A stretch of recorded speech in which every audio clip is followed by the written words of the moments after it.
May 12, 1943, 1347. North Atlantic, 47 degree and 23 N.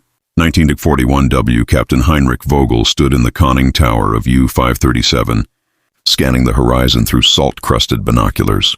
Around him, 7 other U-boats rode on the surface in broad daylight, a formation that violated every principle of submarine warfare learned over 4 years of brutal Atlantic combat. Within 15 minutes, all 8 boats would be gone, not to destroyers or corvettes, but to aircraft that shouldn't have been able to reach this far into the ocean. The Americans called them Liberators, and on that spring afternoon they would live up to their name in the most devastating 15 minutes of anti-submarine warfare the Kriegsmarine had ever experienced, the catastrophe that would unfold in the mid-Atlantic. On May 12th began 6 weeks earlier, in the concrete bunkers of Lorient, France. Gross Admiral Karl Dönitz, Commander-in-Chief of the Kriegsmarine, had summoned his senior U-boat commanders for an emergency conference. The topic: Allied air power was strangling the Wolfpack tactics that had nearly won the Battle of the Atlantic. Captain Heinrich Vogel, commanding the 9th U-boat flotilla, presented a radical proposal documented in Kriegsmarine operational records. His analysis of Allied patrol patterns revealed a gap, a zone between 600 and 800 nautical miles from Newfoundland where air coverage should be impossible. The consolidated B-24 Liberator had a documented range of about 2,100 miles. But combat operations with a full bomb load and patrol time reduced its effective radius to roughly 600 miles from coastal bases. Vogel's plan was mathematically precise. By forming a surface convoy of 8 U-boats in the mid-Atlantic gap, they could maintain sustained speeds of 17 knots, roughly triple their submerged speed of 5 to 6 knots, and cross the Atlantic in 5 days instead of the 15 required for individual submerged transit. The operational math appeared flawless. The gap measured roughly 400 nautical miles across. Allied patrol aircraft would need about 8 hours of flight time just to reach its edge, leaving minimal loiter time for patrols. By April 3, 1943, U-Boat Command approved Operation Seeteufel. Sea Devil 8 Type 9 U-boats were selected for their extended range capabilities. According to Kriegsmarine records, these boats displaced about 1,120 tons surfaced, carried 22 torpedoes, and mounted 37 mm and 20 mm anti-aircraft guns. The boats chosen were U-537, U-541, U-543, U-546, U-548, U-552, U-558, and U-564. The intelligence failure that followed was absolute. What German naval intelligence could not know was that British scientists at the Telecommunications Research Establishment had solved the Liberators' range problem.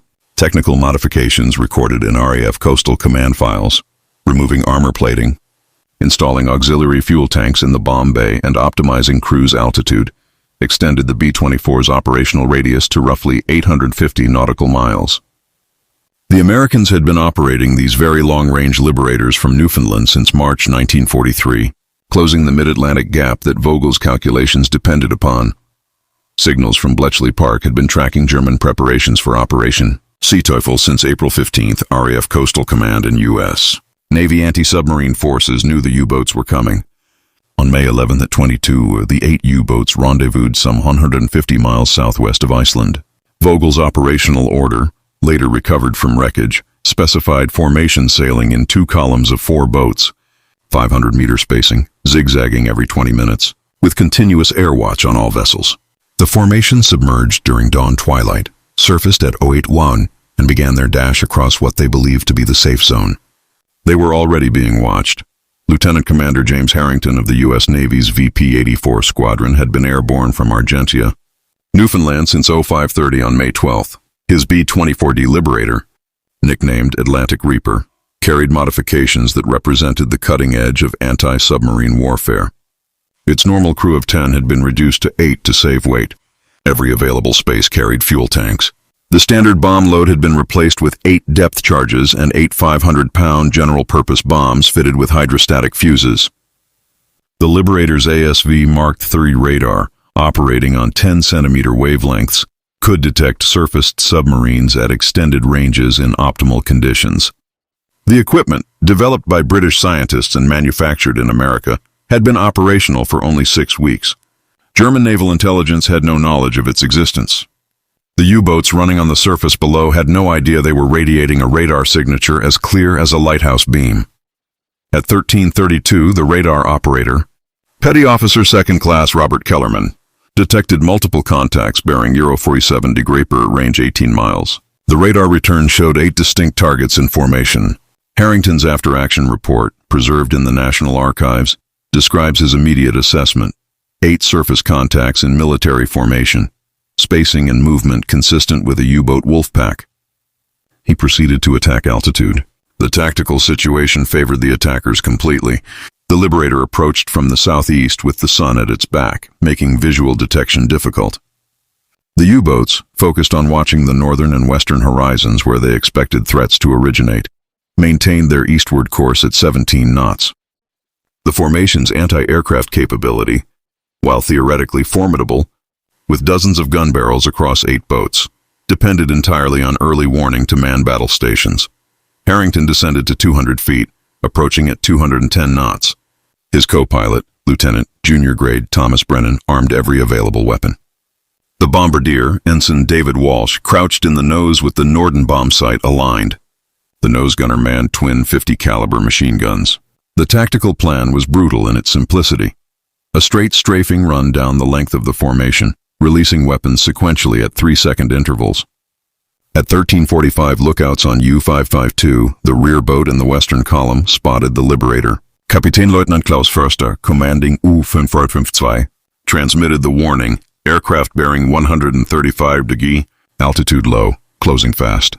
That radio message, intercepted by Allied listening stations, would be U-552's last transmission. 7 U-boat commanders simultaneously recognized their nightmare, caught on the surface by a 4-engine bomber with nowhere to run.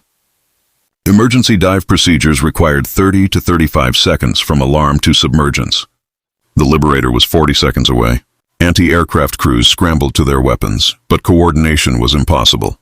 Each captain faced an immediate decision: dive and risk becoming a stationary target, or remain surfaced and fight with hastily manned guns. Vogel, in U-537 at the formation's head, made the decision that sealed their fate. He ordered all boats to remain surfaced and engage. It was the last order he would ever give.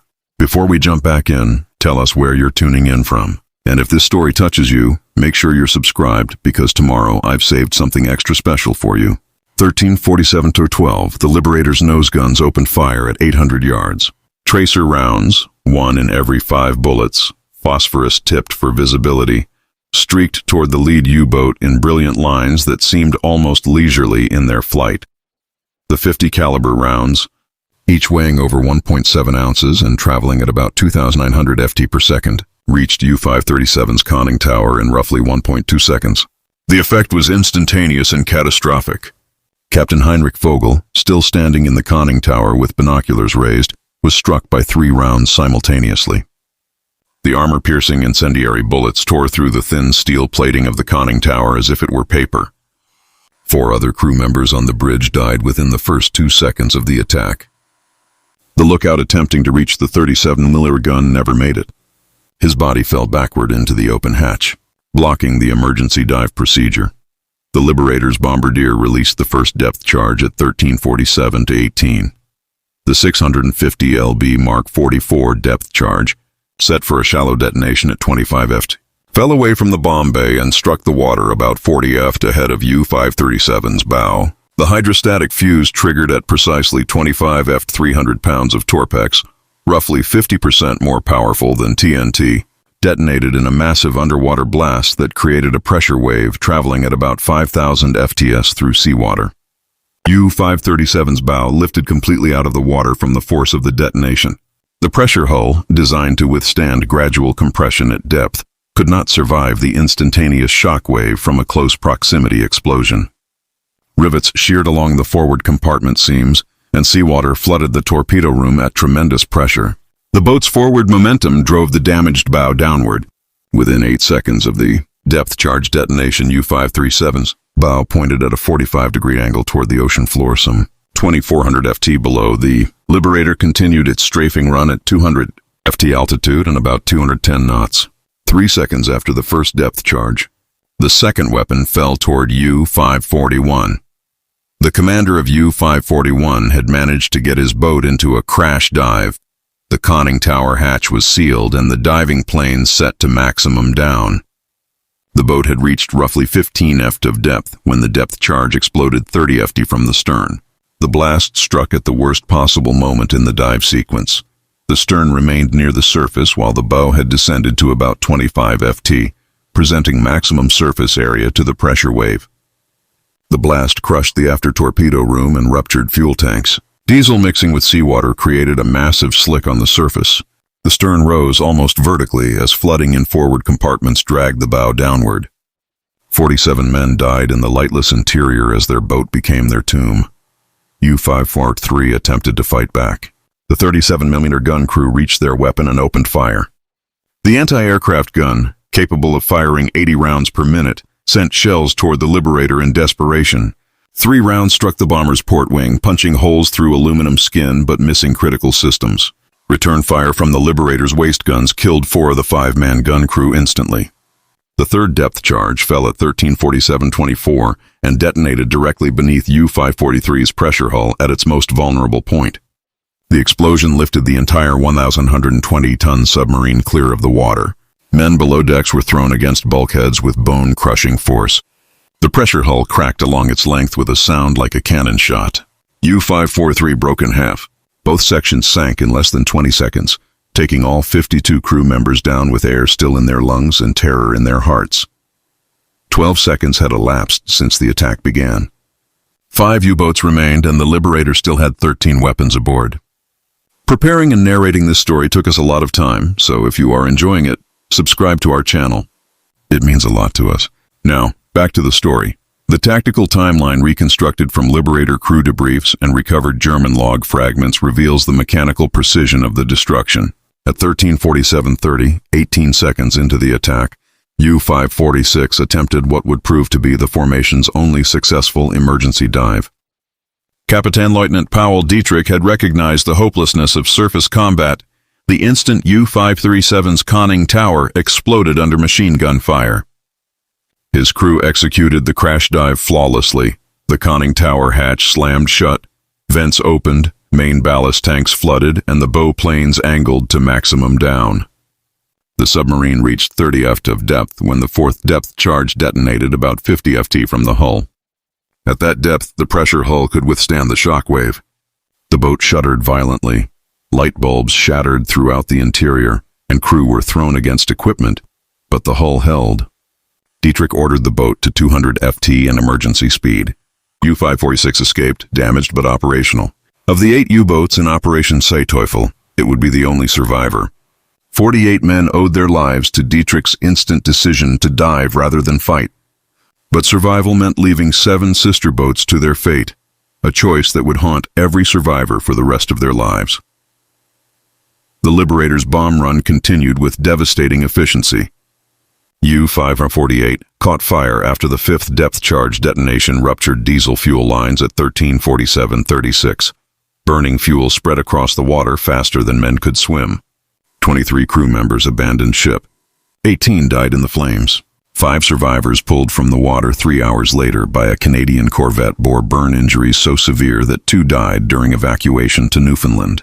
U-552, the boat whose lookouts had first spotted the Liberator, faced the 6th weapon at 13:47:42. Captain Lieutenant Klaus Forster had kept his boat on the surface, attempting to bring multiple anti-aircraft weapons to bear. The 20mm guns rattled out hundreds of rounds, and the 37mm fired methodically, but not a single round struck the Liberator in a vital area. Return fire from the bomber's multiple gun positions killed or wounded every man on deck. The depth charge that destroyed U-552 detonated directly beneath the control room, rupturing the pressure hull in multiple locations simultaneously. The submarine sank bow first at an angle approaching 60 degrees. Seawater flooded forward compartments with such pressure that men were crushed against bulkheads. The entire boat disappeared beneath the surface in 14 seconds. No survivors. At 13:47:48, 36 seconds into the attack, U-558 took the 7th depth charge. Her commander had attempted a surface run to escape the attack zone, pushing the diesels to emergency power, about 18 knots, in a desperate sprint. The depth charge fell short but detonated shallow.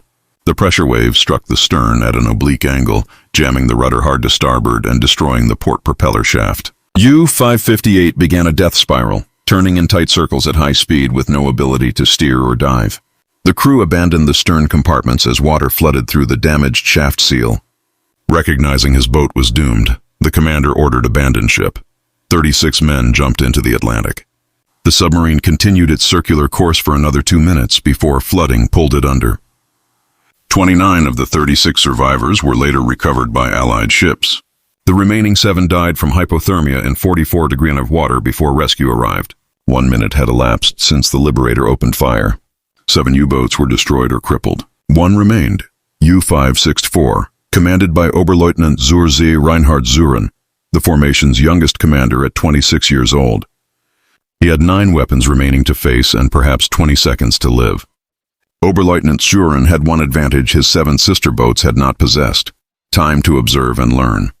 60 seconds of watching U-boats die had taught him that staying on the surface meant certain death, but diving made a submarine a stationary target for the Liberator's remaining weapons. He chose a third option that regulations did not permit and doctrine did not anticipate. He would fight and dive simultaneously. At 13:47:54, as the Liberator completed its run past the burning hulk of U-558, Zuren gave a series of orders preserved in testimony from the boat's survivors. All hands to diving stations. Prepare to crash dive. Flak crews remain at stations and fire until water reaches the guns. Engine room maintain full power until I order dive. It was tactically insane. It was also U-564's only chance. The 37mm and 20mm gun crews opened fire as the Liberator banked for its second attack run. The anti-aircraft fire, more accurate now that gunners had observed the aircraft's attack profile, stitched holes across the Liberator's fuselage. One 37mm shell struck the starboard waist gun position, killing Seaman First Class Daniel O'Connor instantly and wounding the port waist gunner. Another round penetrated the radio compartment, destroying communications equipment but miraculously missing the radio operator. Lieutenant Commander Harrington felt the aircraft shudder under the impacts. His after-action report described the moment clinically. Aircraft sustained multiple hits from anti-aircraft fire. Crew casualties reported. Decision made to press attack despite damage. Target presented threat to Allied shipping if allowed to escape. The Liberator lined up for its second run at 13:48:10, coming in lower about 150 FT and faster. U-564's anti-aircraft crews tracked the aircraft with increasing desperation. Zuren, watching from the bridge, waited until the Liberator was at 600 yards before giving the order. Emergency dive. All guns, cease fire and clear the deck. The gun crews abandoned their weapons and dove for the conning tower hatch. Zuren was the last man on the bridge. He slammed the hatch shut as water already flowed across the forward deck. U-564 began its dive at 13:48:18. The Liberator was 400 yards away and closing at 220 knots. The release point for the next depth charge would be in approximately 6 seconds. The Liberator crew faced an unexpected tactical problem. U-564 was diving, but not in a standard emergency dive profile. The submarine maintained forward momentum, creating a moving target below the surface. The bombardier, Ensign Walsh, had to calculate not where the U-boat was, but where it would be when the depth charge reached detonation depth. He had perhaps 3 seconds to solve a 3-dimensional trigonometry problem. While wounded men screamed in the aircraft behind him, Walsh released at 13:48:22. The depth charge fell free, tumbling through roughly 150 FT of air before striking the ocean surface directly above U-564's stern. The submarine had reached about 40 FT of depth. The hydrostatic fuse was set for 25 FIT. The weapon descended past the pressure hull without detonating beneath it. It exploded at 25 FT depth, but some 80 feet astern of the submarine. The pressure wave, attenuated by distance and the water itself, cracked deck plating and blew out internal light bulbs, but did not rupture the pressure hull. U-564 descended to 250 FT, leveled off, and continued eastward at slow speed. Zuren, standing in the control room with blood running from a cut on his forehead, knew he had just experienced the luckiest moment of his life. Above, the Liberator circled the wreckage field, searching for the submarine that had escaped. 8 depth charges remained, but U-564 had disappeared into the Atlantic depths, and the Liberators' fuel gauges showed time to return to base. At 13:48:45, the attack ended. Elapsed time, 1 minute 33 seconds. 7 U-boats destroyed. 68 men in the water. Kriegsmarine losses, 382 men dead or missing. The Liberator Atlantic Reaper turned northwest at 13:49, climbing to 1,000 FT for the 8-hour flight back to Argentia. Lieutenant Commander Harrington's gauges showed 900 gallons remaining, enough for the return with minimal reserve. The crew treated their wounded and counted their damage. 23 holes in the fuselage, 1 man dead, 2 wounded, the starboard waist gun destroyed, radio communications inoperative.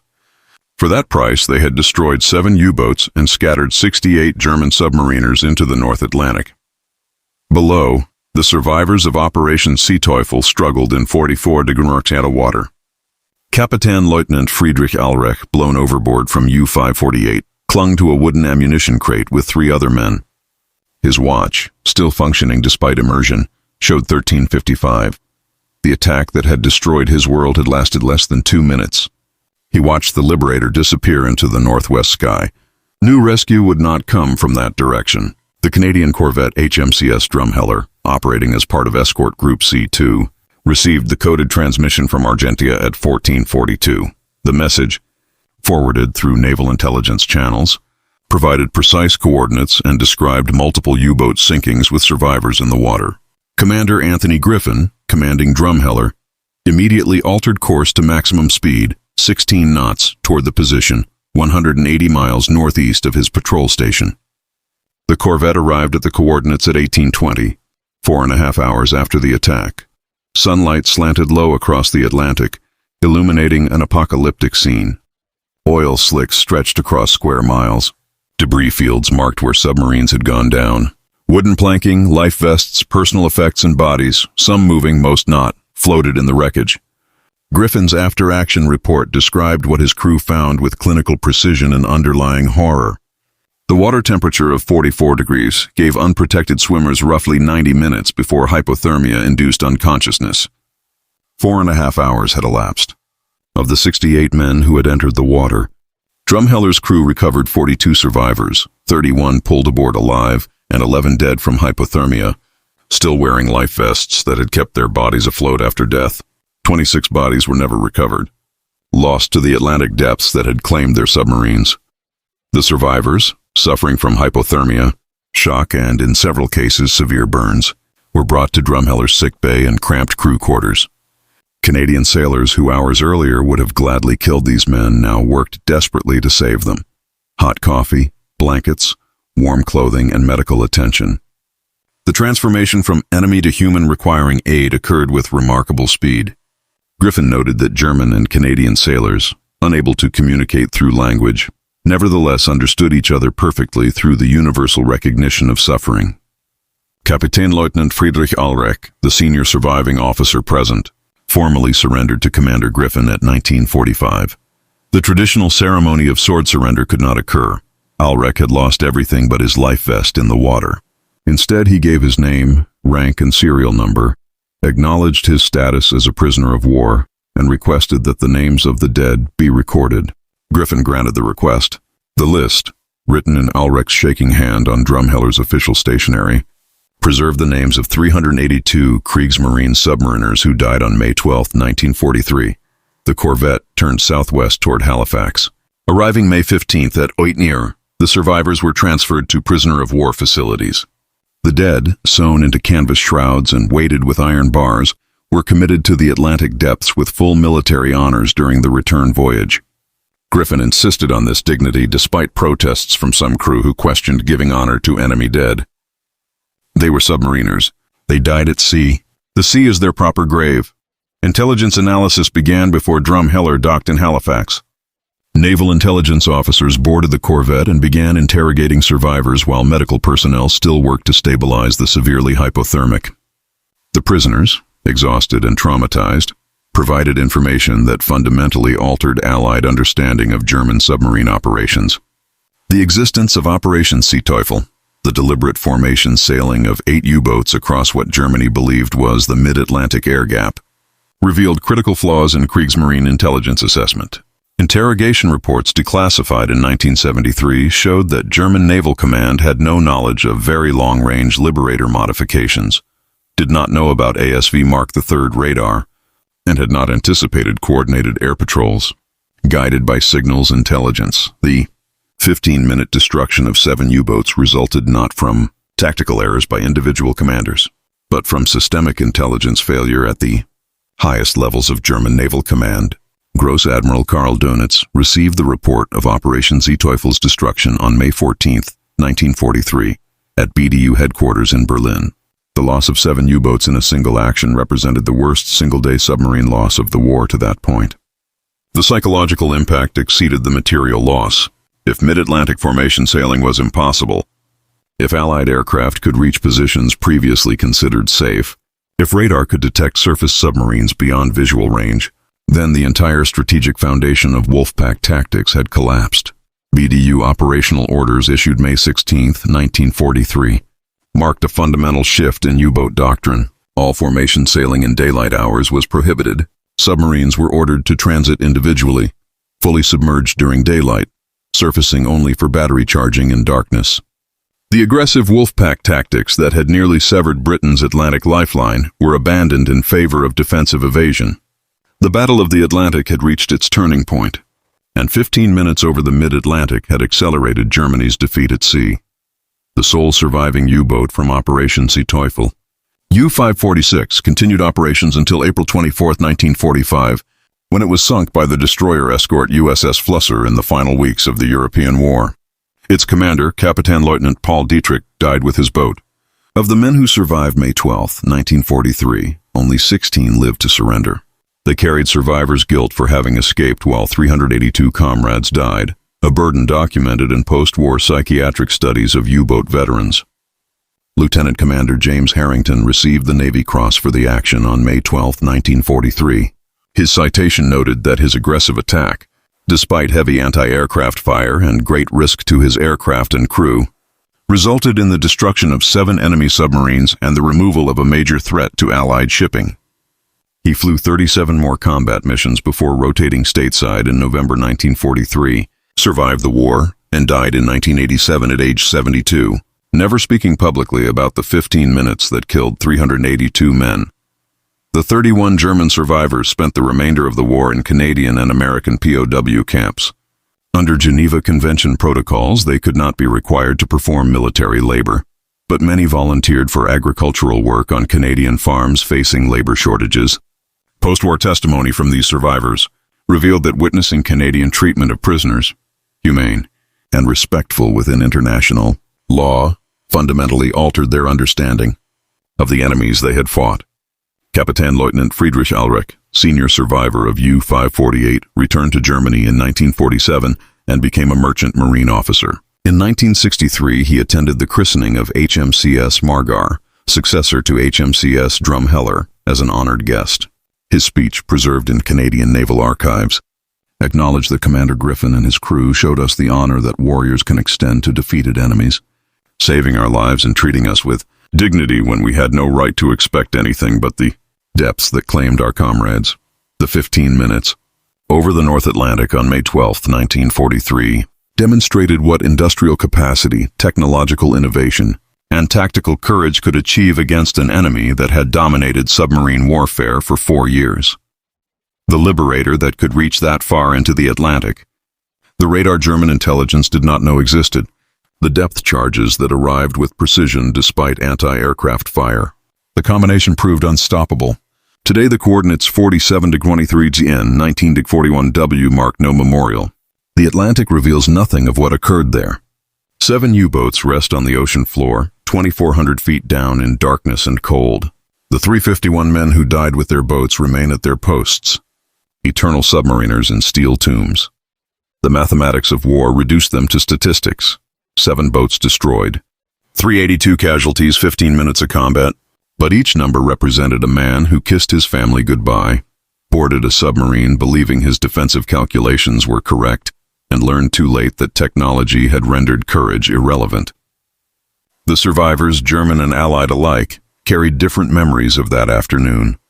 The Germans remembered the terror of watching their world explode around them. the cold Atlantic claiming comrades and the unexpected mercy of enemies who saved them.